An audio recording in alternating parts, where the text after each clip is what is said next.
aking nanay. Ako'y pinanganak, nalagaan, nadisiplinahan. Ako'y pinapalo sa tuwing nakikitang madumi. Ako'y masaya, malungkot sa buong araw.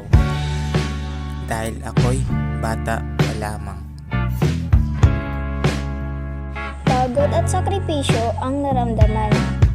Napagtanto dahil iyon ang kanilang naranasan.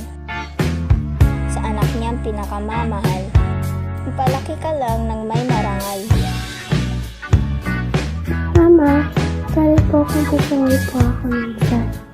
Sorry po kung hindi ako nakikinig sa lahat ng payo at pangangaral niyo po sa akin. Tatandaan at hindi ko makakalimutan po hanggang sa paglaki ko, Mama. Nagpapasalamat ako sa aking nanay at sa Diyos na patuloy pang gumagabay sa araw-araw. Nagpapasalamat ako sa sakripisyo para ako ay mabuhay lamang. Dalangin ko na mapuspos ng pagpapala ng Diyos at mabuhay kasama